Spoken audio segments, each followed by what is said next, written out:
Good morning, plus two students.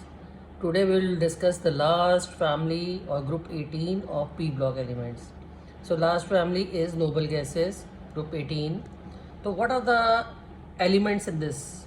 Helium, neon, argon, krypton, xenon and radon. Radon is radioactive. बाकी सभी के नाम आपने ये तो सुने होंगे. तो ये जितने भी एलिमेंट्स हैं they are having either competitive field duplet और ऑक्टेट. इनकी कन्फिग्रेशन क्या है? NH2NP6, that means outermost shell is completely filled. These elements are known as aerogens. Aero means air, gen mean produce. तो ये born in air, produce in air होते हैं, that's why they are named like this. These are also known as rear gases. Rear gases क्यों कहते हैं? क्योंकि they are very small quantity in atmosphere. And firstly they were known as inert gases. Inert means कि कोई reactivity show नहीं करते थे ordinary temperature पर, but now they are known as noble gases. Noble gases कहा जाता है. अब इनर्ट कहना बंद हो गया बिकॉज मार्केट में बहुत सारे कंपाउंड जीनोन एंड क्रिप्टोन के आ गए, तो इसलिए इनको अब इनर्ट कहना कम कर दिया और नोबल गैसेज कहा जाता है. Now coming to physical properties. Physical property में सबसे पहले है एटॉमिक रेडियाई. आपने +1 ऑनवर्ड और अदर 9th ऑनवर्ड पढ़ा कि जब जब हम लेफ्ट से राइट की तरफ जाते हैं तो इसका रेडियाई एक पीरियड में डिक्रीज होता है. तो हैलोजेंस का मिनिमम रेडियाई है, लेकिन जब नोबल गैसेस पे आते हैं तो नोबल गैसेस का रेडियाई जो है वो बढ़ जाता है. वाई? एक तो वो अकेले रहते हैं, तो दूसरा इनके और दूसरे एटम के बीच में वॉन्डरवॉल फोर्सेज होते हैं. तो वॉन्डरवॉल फोर्सेज आपको हमेशा पता है कि दे आर वेरी वीक और they are large in size, इसलिए इसका रेडियाई उल्टा बढ़ जाता है as compare to others. Now coming to monoatomic nature.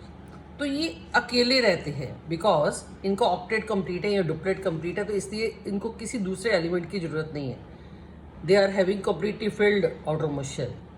तो कैसे पता लगता है? व्हाट इज द एविडेंस जो कि उसको सपोर्ट करता है कि वेदर दे आर डायटोमिक और दे आर मोनोटोमिक. तो सबसे पहले हमारे पास एविडेंस है रेशियो ऑफ CP और CV. CP/CV की रेशियो 1.67 है, तो इस रेंज में प्लॉट करें तो that means that exist is monatomic. And second one is 22.4 litre of each gas at NTP is equal to atomic mass of the gas in gram. अगर वो molecular mass के बराबर होता तो इसका मतलब वो डायटोमिक एग्जिस्ट करता, लेकिन 22.4 लीटर जो है वो उसके एटम के मास के बराबर है. इसका मतलब ये है कि वो अकेले एग्जिस्ट करते हैं. Next is ionization enthalpy. Noble gases की हाईएस्ट आयनाइजेशन एंथैल्पी है because they are very much stable, तो इसलिए they don't want to lose any electron. हाँ, ऊपर से नीचे जाएंगे तो आयनाइजेशन एंथैल्पी डिक्रीजेज. क्यों? क्योंकि increase in number of shells, और दूसरा इनर मोस्ट शेल जो होते हैं, जो इनर शेल है वो स्क्रीनिंग प्रोवाइड करते हैं जिससे कि आयनाइजेशन एंथैल्पी डिक्रीज होती है. तो coming to the next property that is electron gain enthalpy. Noble gases के पास earlier it was said that they are having zero electron gain enthalpy और zero affinity, but nowadays these are known as they are known to having positive electron gain enthalpy. Positive क्यों होता है भाई electron gain enthalpy? Because they are having completely filled outermost shell, so there is no space, no room for additional electron. तो जब additional electron इनको लेना पड़ता है तो that is to be placed in the higher shell. तो higher shell पर जब ये इलेक्ट्रॉन को प्लेस करेंगे तो एनर्जी सप्लाई करनी पड़ेगी instead of release. That's why electron gain enthalpy of noble gases is positive in nature. So coming to the next property that is a melting point and boiling point. तो ये चीज़ें किसके ऊपर depend करती है? Van der Waals forces के ऊपर, क्योंकि वंडरवॉल फोर्सेस क्वाइट वीक, लेकिन जो ऊपर से नीचे जाएंगे तो साइज बढ़ेगा, मास बढ़ेगा, सरफेस एरिया बढ़ेगा, जिससे कि वंडरवॉल फोर्सेस बढ़ेंगे, जिससे कि बॉइलिंग पॉइंट इंक्रीज होता है. So coming to the next that is ease of liquefaction. Ease of liquefaction again depend upon the magnitude of van der Waals forces. So van der Waals forces goes on increasing और इसलिए इनके liquefaction भी जो ऊपर से नीचे जाओगे increase होगी. Now coming to the next that the solubility in water. Water जो है वो polar molecule है, इनके ऊपर तो कोई चार्ज ही नहीं होता, ये तो मोनोएटॉमिक है.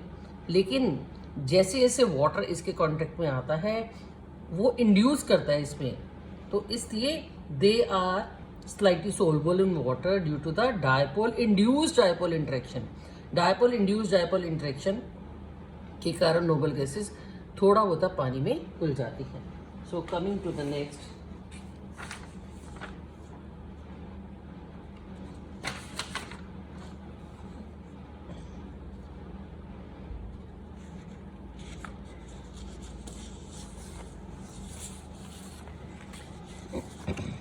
Chemical properties.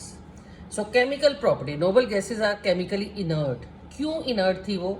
क्योंकि उनके पास कंप्लीटली फील्ड इलेक्ट्रॉनिक कन्फिग्रेशन था, सेकंड उनकी आयनाइजेशन एंथैल्पी बहुत ज़्यादा थी, और थर्ड इनके पास पॉजिटिव इलेक्ट्रॉन गेन एंथैल्पी है, तो इसके कारण इनको इनर्ट माना जाता था।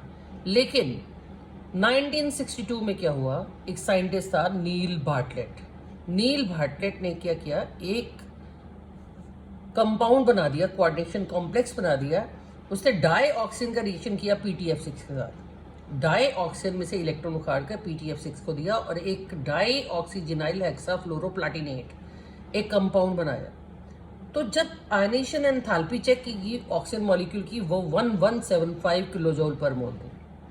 1175 किलोजूल पर मोल। और जब नोबल गैसेस की देखी तो जीनोन की आयनेशन एंथैल्पी 1170 थी, even 5 kilojoule less as compare to oxygen molecule. बस इसी बेस पर क्या हुआ, जीनोन के कंपाउंड मार्केट में आ गए। तो scientist are tried at their best कि भाई जीनोन के कंपाउंड्स भी बन जाएं, और बिल्कुल सेम ऐसे ही जीनोन का PTF6 से उन्होंने कंपाउंड बना डाला। तो उसके बाद जीनोन के मार्केट में कई कंपाउंड आए, लेकिन जीनोन के जितने भी कंपाउंड आए सिर्फ 2 एलिमेंट के साथ, एक तो फ्लोरीन और एक ऑक्सीजन के साथ। वाई? बिकॉज ऑक्टेट तो फील्ड था, तो सिर्फ ये 2 दुनिया के सबसे ज़्यादा इलेक्ट्रोनेगेटिव एलिमेंट थे, फ्लोरीन एंड ऑक्सीजन, जिनके पास इतनी हिम्मत थी कि उसके इलेक्ट्रॉन को वो एक्साइट कर सकते थे। तो जब भी आपने ऑक्सीजन के कंपाउंड देखने हैं, जीनोन के कंपाउंड देखने हैं, तो आप देखोगे जीनोन के कंपाउंड कैसे बने, HCF2, HCF4, HCF6, तो इवन नंबर में बनते हैं, कभी भी 3, 5, 7 नहीं बनेगा।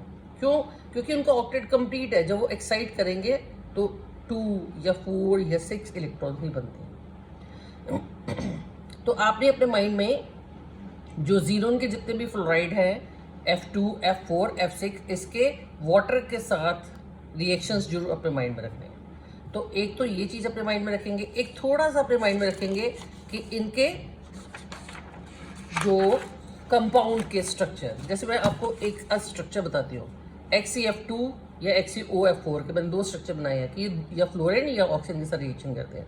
तो जीनोन 54, तो इसमें ऑक्टेट कंप्लीट है, ठीक है। तो 5s 5p और 5d वेकेंट है।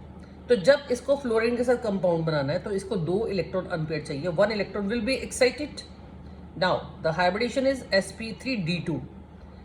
sp3d2 में 2 इलेक्ट्रॉन अनपेयर्ड तो बॉन्ड बनाने में यूज हुए, लेकिन 3 जगह पर लोन पेयर है, इसलिए इसकी ज्योमेट्री क्या है, लीनियर ज्योमेट्री या distorted trigonal bipyramidal. And one more, HCOF4, oxygen हमेशा डबल बॉन्ड बनाता है और फ्लोरीन हमेशा सिंगल, तो इसका मतलब इसको 6 इलेक्ट्रॉन चाहिए, 3 electron will be excited.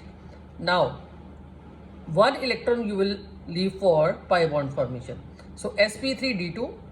Now how many lone pair? 1, तो इसलिए इसकी ज्योमेट्री क्या होगी, डिस्टॉर्टेड ऑक्टाहेड्रल ज्योमेट्री या स्क्वायर बाइपिरामिडल ज्योमेट्री।